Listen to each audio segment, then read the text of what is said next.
नमस्कार। आज के इस बेहद खास शो में आपके साथ मैं हूं सोनाली सिंह। सबसे पहले आप तमाम दर्शकों को आजादी के 75 गौरवशाली वर्ष पूरे करने की ढेर सारी शुभकामनाएं। देश अमृत महोत्सव मना रहा है। विकास की सीढ़ियों पर एक एक पायदान चढ़कर भारत ने इन 75 सालों में विकास की नई इबारत लिखी है। अमृत महोत्सव को बेहद खास बनाने के लिए देश की तरक्की के इतिहास को बताने का अनूठा अंदाज लेकर हम आपके लिए आए हैं। इस शो में हम आपको ऐसी शख्सियतों से मिलवाएंगे जिनका जन्म 15 अगस्त 1947 के दिन ही हुआ। जीवन के 75 बसंत देख चुके ऐसे सम्मानित नागरिक अपनी जुबानी बताएंगे देश की तरक्की के वो यादगार पल। तो चलिए देखते हैं 75 साल की विकास यात्रा।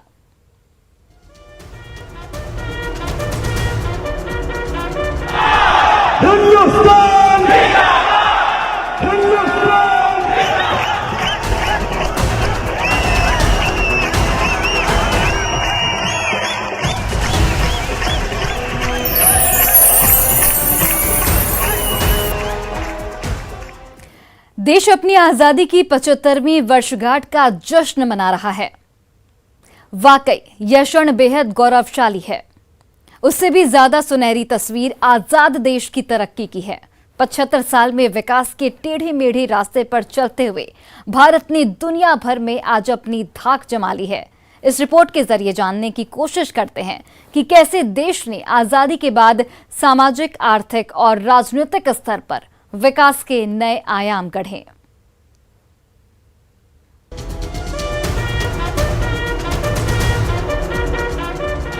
पंद्रह अगस्त 1947 वह दिन जब देश स्वाधीन हुआ था।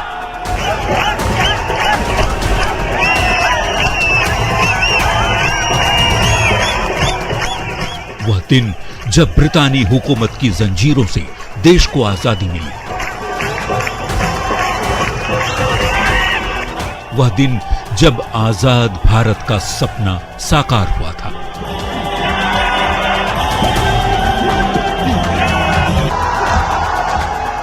जिस दिन गुलामी की जकड़न से देश को मुक्ति मिली थी।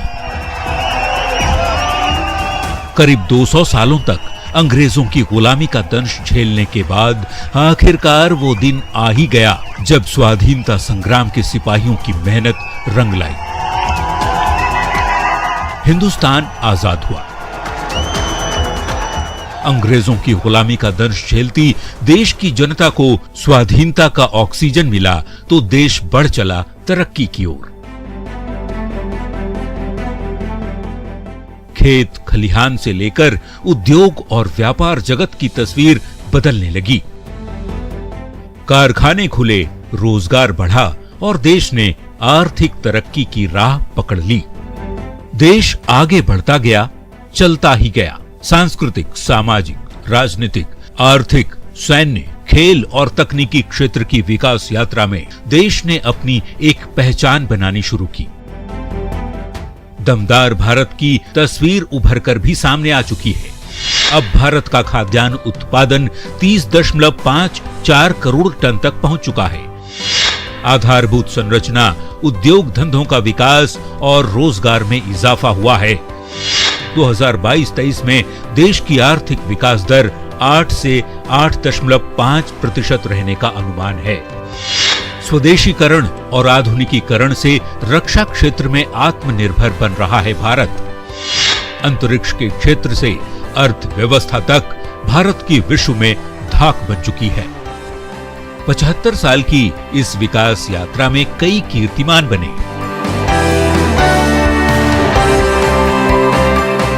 आज भारत की पहचान एक सशक्त राष्ट्र के रूप में होती है। दुनिया आज भारत की तरफ देख रही है। निवेश को लेकर दुनिया भारत की तरफ आकर्षित हो रही है। देश के पास गर्व करने के लिए कई उपलब्धियां हैं जिन्हें गिनने में आपकी उंगलियां थक जाएंगी। आर्थिक उदारीकरण के बाद भारत तेजी से विकास के रास्ते पर आगे बढ़ा है। हमारे पूर्वजों, स्वतंत्रता सेनानियों और राजनेताओं ने जो आजाद भारत का सपना देखा था वो पूर्ण रूप से पूरा हो पाया या नहीं, ये तो अवलोकन का विषय है, लेकिन विकास के पहिए को दौड़ाते दौड़ाते विश्व बिरादरी में भारत ने अपनी अलग पहचान बनाई है, इसमें कोई संदेह नहीं। देश की 75 साल की विकास यात्रा हमारे साथ बताएंगे ऐसी शख्सियत जिनका जन्म 15 अगस्त 1947 को हुआ था। बने रहिए हमारे साथ।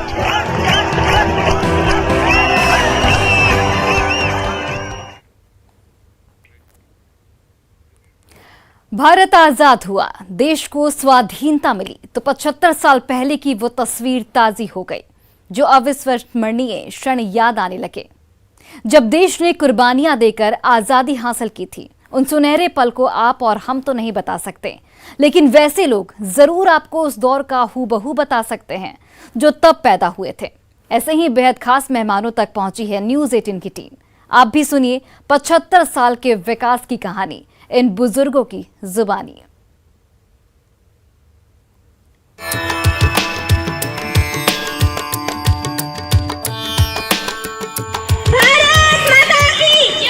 है मोहब्बत इस वतन से, अपनी मिट्टी से हमें, इसलिए अपना करेंगे जानो तन कुर्बान हम। आजाद भारत की जो तस्वीर हमने देखी है, स्वाधीनता हासिल कर हमने देश की तरक्की की जो रफ्तार को समझा है, जाना है, वो 1-2 साल नहीं, इस मुकाम तक पहुंचने में देश को लग गए पूरे 75 साल। इतने लंबे वक्त को सहेज पाना भला संभव हो भी तो कैसे। हम आप यही सोचेंगे कि काश कोई बताए कि तब क्या हुआ था, आजादी हासिल करने के दौरान कैसी तस्वीर देश की तब रही होगी, आजादी मिलने के वक्त देश के हालात कैसे थे, लोग कैसे जीवन यापन किया करते थे। हमें वो क्षण बताने वाले कोई मिलेंगे क्या? जवाब शायद ना में हो, लेकिन न्यूज़ 18 ऐसी ही कुछ खास शख्सियतों तक पहुंच चुका है जिनका जन्म आजादी मिलने वाले साल के उसी दिन खास दिवस पर हुआ था, यानी 15 अगस्त 1947 को। ऐसे ही बेहद खास लोगों की जुबानी आपको सुनाएंगे देश के 75 साल की विकास यात्रा के बारे में। 75 साल के इस बुजुर्ग का नाम है हरि नारायण चौबे। आजादी के बाद इन्होंने जब होश संभाला, तब इन्हें कई ऐसी चीजें अनुभव करने को मिला जिसे ये आज खुद बयां करेंगे। इनका जन्म ऐतिहासिक दिवस के दिन हुआ, यानी 15 अगस्त 1947 को। जन्मस्थल बिहार का आरा है।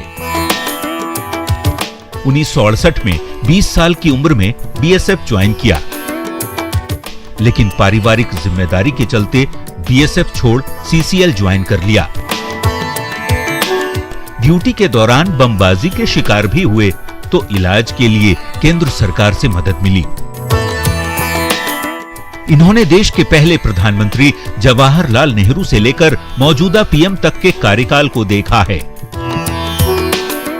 नरेंद्र मोदी को ये सबसे प्रभावशाली प्रधानमंत्री मानते हैं। इस बेहद खास शख्सियत को ढूंढ निकाला है हमारी न्यूज़ 18 संवाददाता रूपाली त्रिपाठी ने, जो रांची के रातू इलाके में इस बेहद ही साधारण से मकान में रहते हैं। अपने सपने के आशियाने को तिनका तिनका जोड़कर बनाया है, जिसे देखकर समझा जा सकता है कि आजादी के बाद का दौर अपनी आंखों से देखने वाले हरि नारायण चौबे की जिंदगी का सफर कितना अनुशासित और सख्त रहा होगा।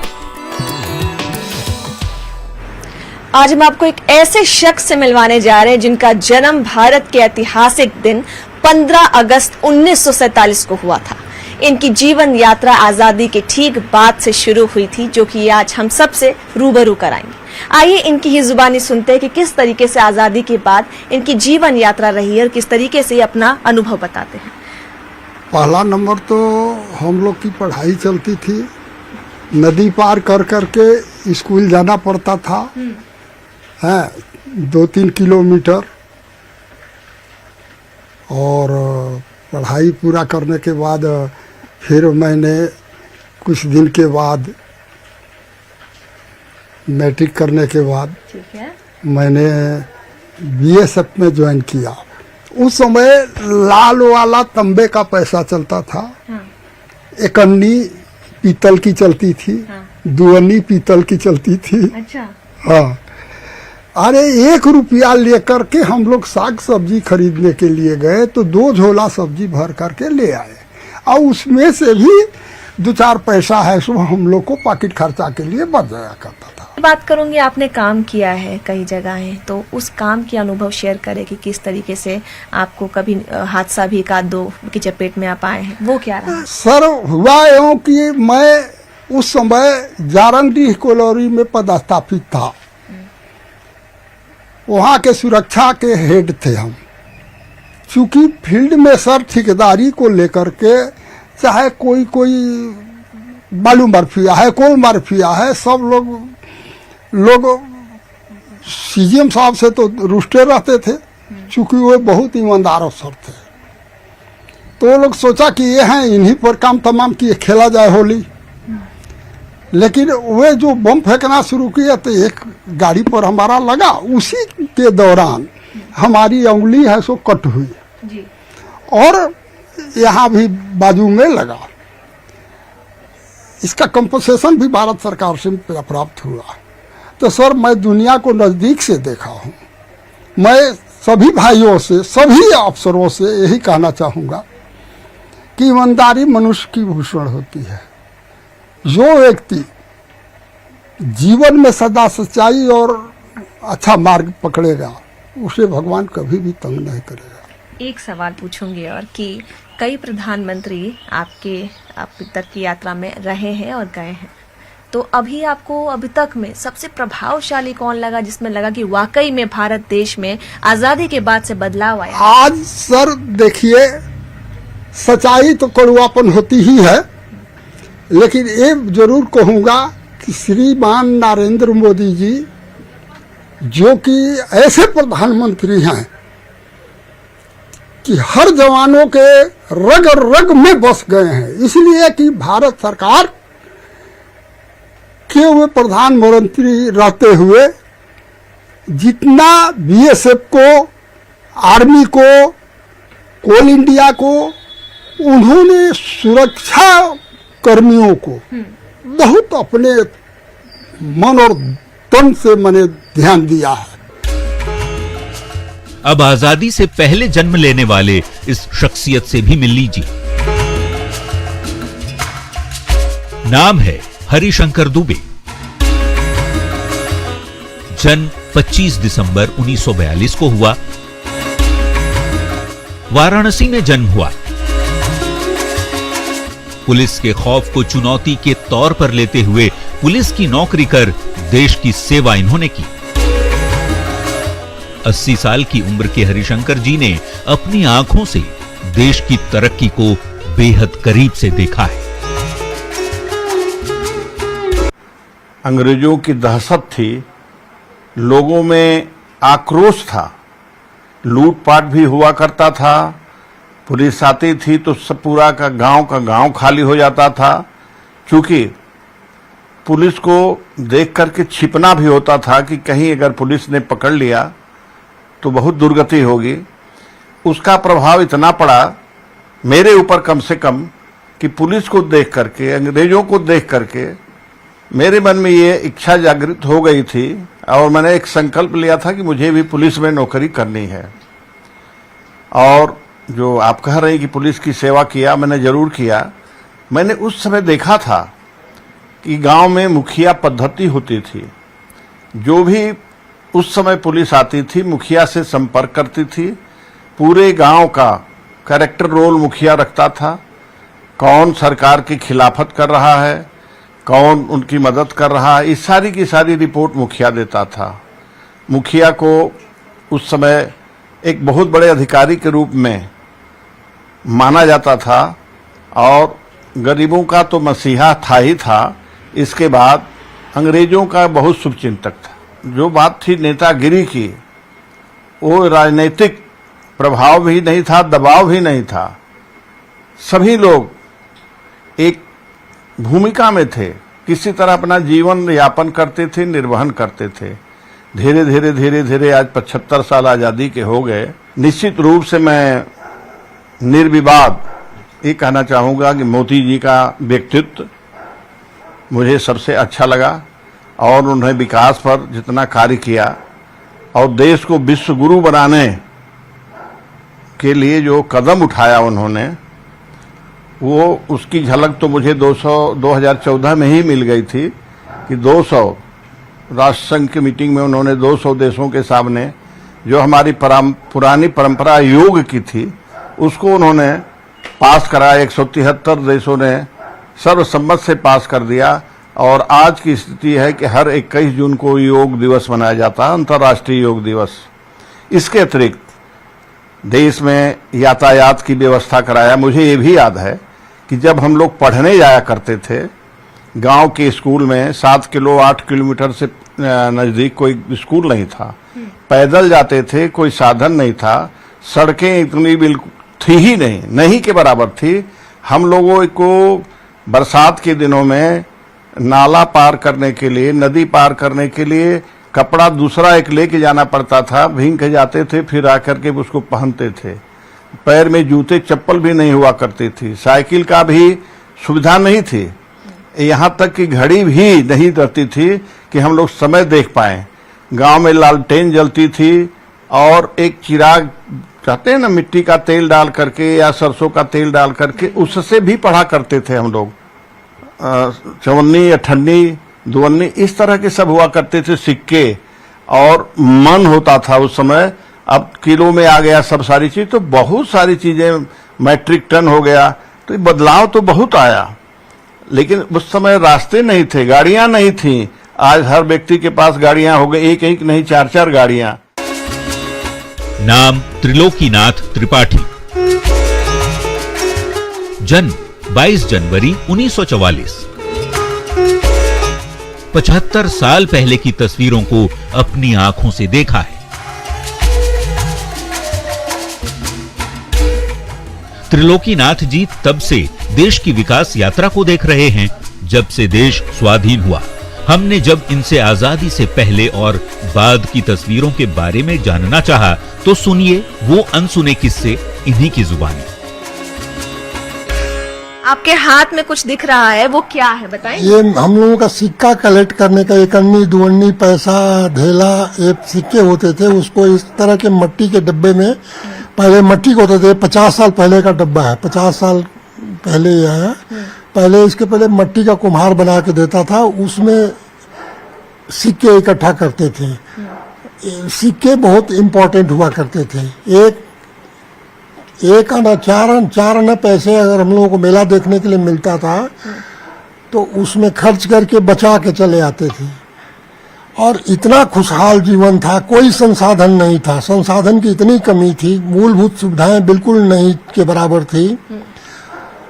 गांव में रहते थे, गांव से स्कूल हम लोगों के बहुत दूर हुआ करते थे और बिना मूलभूत सुविधाओं के 15-15 किलोमीटर 10 किलोमीटर जाकर के शिक्षा ग्रहण करते थे। पैसे का इतना अभाव था गांव में, लेकिन स्वास्थ्य पर हम लोग बहुत ध्यान देते थे। यही मेरा सवाल भी है, चिकित्सा की ओर जाऊं तो गांव में कैसे आप लोगों का इलाज तो था नहीं उस समय, अस्पताल थी? कोई अस्पताल नहीं, सिर्फ आयुर्वेद का प्रचार प्रसार था। आयुर्वेद पर ही लोग आश्रित रहते थे और स्वस्थ रहते थे। बीमारियां बिल्कुल नहीं के बराबर होती थी, लोग एकदम स्वस्थ रहते थे। विचार बहुत उच्च थे, लोग काफी एडवांस थे, पढ़ाई लिखाई में भी। रहन सहन तो बिल्कुल इतना सरल था, हाथ हथकरघा के चरखे के काटे हुए सूत से कपड़ा बनता था, उसी से काम चला लेते थे, तड़क भड़क कुछ नहीं था। देश आजादी के अमृत महोत्सव के जश्न में डूबा है तो इसके पीछे वैसी शख्सियतों का योगदान शामिल है जिन्होंने आजादी का मतलब तब अपनी जवानी में बताया था गीतों के जरिए, क्योंकि तब हर किसी की जुबान पर स्वाधीनता का नशा चढ़ा हुआ था। ऐसे ही एक शख्सियत हैं सीवान के जंग बहादुर सिंह। जन्म 10 दिसंबर 1920 को हुआ था। 102 साल के इस वृद्ध स्वतंत्रता सेनानी की आवाज में आज भी वो दम सुनाई पड़ता है। आग बनकर जवानी अरे जली गई, जगह वीर खंजर से मिलते रहे, घास की रोटी खाए उतन के लिए, शान से मोछ टेढ़ी घुमाते रहे। देश यदि आज स्वाधीन है, यदि स्वतंत्रता की हवा में सांसें ले रहा है, तो इसकी वजह ऐसे रणबांकुरे हैं जिन्होंने अपना सब कुछ देश की खातिर न्योछावर कर दिया। हमने आप तक उन शख्सियतों की जुबानी स्वाधीनता की कहानी बताई जिन्होंने अपनी आंखों से देश को आजाद होते देखा, देश को तरक्की की राह पर आगे बढ़ते देखा। न्यूज़ 18 के लिए सिवान से मृत्युंजय सिंह के साथ रांची से रूपाली त्रिपाठी की रिपोर्ट। और फिलहाल हमारे इस बेहद खास शो में बस इतना ही। आप देखते रहिए न्यूज़ 18 बिहार झारखंड।